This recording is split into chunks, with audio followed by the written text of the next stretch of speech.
Jogos de mistério são muito interessantes, e eu não falo simplesmente jogos como os de Sherlock Holmes, 12 Minutes, os jogos da Agatha Christie, LA Noire e etc. Até mesmo jogos de tabuleiro envolvendo algum mistério são realmente divertidos para mim.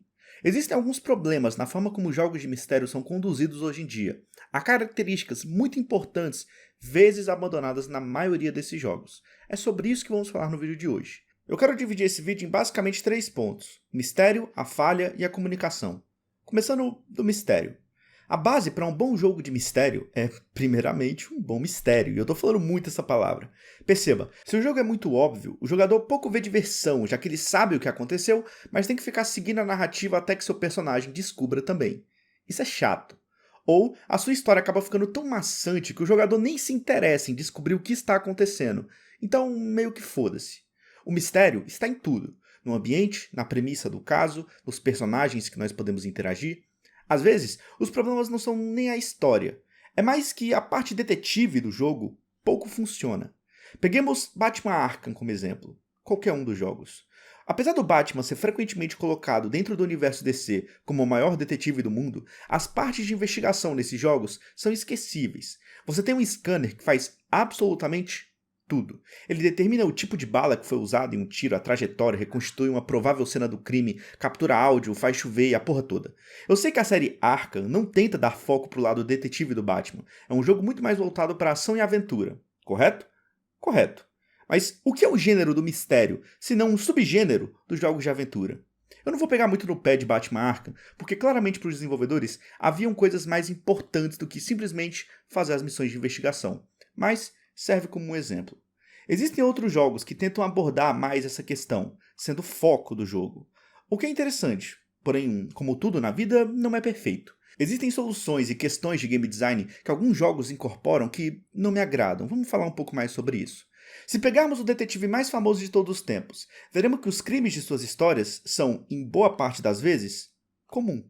Alguém matou alguém por algum motivo geralmente estúpido.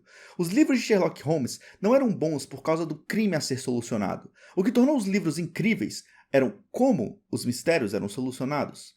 Sherlock Holmes era um personagem que fazia tudo. Ele era enigmático, seus métodos eram estranhos, as pistas que ele usava como pilares de suas soluções sempre pareciam bem inconsequentes, até que ele revelasse algumas informações surpreendentes colhidas delas.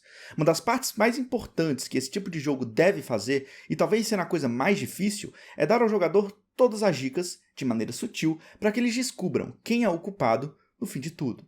Se os jogadores simplesmente não tiverem nenhuma pista de quem é o culpado e no fim do jogo o personagem apenas revelar tudo, há um fraco investimento emocional, já que nós não nos sentimos verdadeiros detetives. Afinal, nós não descobrimos nada. O jogo fez tudo.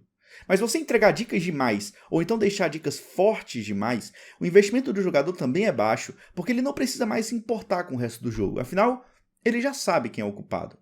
Há histórias de Sherlock Holmes muito interessantes que tentam contornar essa questão. Em A Faixa Malhada, um dos contos de Sherlock Holmes, que vai estar aí na descrição para quem tiver interesse em ler, mas obviamente vai ter spoiler aqui no vídeo, Sherlock está investigando a morte de uma mulher chamada Julia Stoner, que estava prestes a se casar. A investigação foi encomendada por sua irmã, Ellen Stoner. As irmãs moravam com um padrasto chamado Grimsby Roylott. No fim, descobrimos que o padrasto matou a irmã com uma cobra que foi treinada para matar e depois fugir com o barulho de um sino. Quando o caso fica solucionado, as dicas dadas durante a história fazem muito mais sentido. As dicas espalhadas são: a casa tinha um macaco e um leopardo, que são animais bem exóticos, mas que já prenunciam o gosto do padrasto por animais que podem ser mortais. Julia, antes de morrer, fala sobre uma faixa malhada, prenunciando a aparência da arma do crime, a cobra. A natureza assassina do padrasto foi colocada porque quando a mãe de Julia e Ellen o conheceu, lá na Índia, ele acabou sendo acusado de matar o próprio mordomo. Fica muito mais interessante analisar a história com como será que ele matou a menina do que realmente quem matou a menina. E essas dicas esclarecem as duas coisas. Associar que a arma do crime é uma cobra fica bem mais óbvio quando percebemos a ligação do padrasto com animais selvagens. É uma boa demonstração do que eu estava tentando comentar sobre as dicas de um bom mistério. Não é tão óbvio, mas você também não pode dizer que nada foi colocado para sugerir isso. Passando agora para a falha, porque isso é um problema bem pessoal que eu tenho com vários desses jogos. A forma como eles pouco te permitem falhar. Eu não acho realmente interessante jogar um jogo de mistério em que as pistas do caso são cuspidas com suas soluções na minha cara, e depois eu tenho um único suspeito para prender. Não é realmente um senso de falha na maioria desses jogos. Uma pista que eu contaminei e agora não posso usar, uma dedução errada que ofende uma pessoa e eu perco a colaboração dela pro caso. É só achar os itens, ver as explicações do jogo e depois pegar o suspeito. Peguemos ABC Murder como um exemplo. Aqui, você lida com o caso de um assassino que envia cartas antes de cada crime. Há uma espécie de palácio mental, onde você combina informações para chegar em uma conclusão sobre algo. Mas perceba que unir pistas erradas não atrapalha em nada o jogo. Você só vai procurando a ordem correta e pronto. Agora, como tentar contornar isso? É meio óbvio, mas nós vamos falar um pouco mais pra frente no vídeo. Depois, e por fim, nós temos a comunicação, uma das partes mais essenciais de jogos do tipo. A comunicação é feita do jogo para o jogador, e vice-versa. A forma como o jogador se comunica com o jogo se dá principalmente em como você dá para o jogo as descobertas que fez. Em ABC Agatha Murders, nós, por exemplo, juntamos as pistas e desbloqueamos uma fala.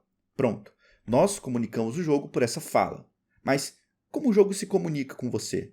Como exatamente ele te dá as pistas? São só conversas e algumas diquinhas visuais para solucionar o caso? Apenas conversas, diálogos e itens espalhados pelo cenário, e-mails, cartas, tudo isso junto? Agora, por que exatamente é importante falar sobre a comunicação? Porque é interessante que o jogo permita muita comunicação, mas comunique pouco. Não no sentido de quantidade de informação, mas no sentido de canais. Em Return of the Obra Dinn, nós podemos ter dicas de muitas formas, porém, só há um ponto em que o jogador pode comunicar aquelas descobertas ao jogo. No caso de ABC Murders, por exemplo, também. A única forma de você comunicar ao jogo as descobertas que fez é através do palácio mental do personagem. Agora, por que saber disso é importante? Porque muitos meios de comunicação, muitos canais de comunicação do jogador para o jogo podem confundir as pessoas. Ter que colocar pistas específicas em locais específicos que são diferentes uns dos outros podem e provavelmente vão empacar o jogador em algum ponto ali. Agora, eu queria começar a usar de exemplo um jogo que tenta contornar algumas questões que eu abordo no vídeo. Lacuna. Os desenvolvedores de Lacuna pensaram em tudo que os incomodava em um jogo de detetive, e fizeram do seu jeito. Eles não têm exatamente o orçamento da Rockstar, então seria impossível criar algo diferente como a captura de face em LA Noire, mas tem coisas que daria para resolver. Por exemplo, a questão das falhas é colocada dentro do jogo com você tendo múltiplos caminhos a seguir, dependendo de como exatamente você lida com as informações do caso. E a parte interessante disso é que suas escolhas nunca são notificadas como sendo boas ou ruins. Eu achei que seria interessante comentar isso, porque bem recentemente eu joguei The Carry, e lá, sempre que uma decisão importante era tomada, a reação dos outros personagens a você era explicitamente colocada dentro do jogo. Por exemplo, tal personagem te odeia, ou tal personagem agora não confia em você.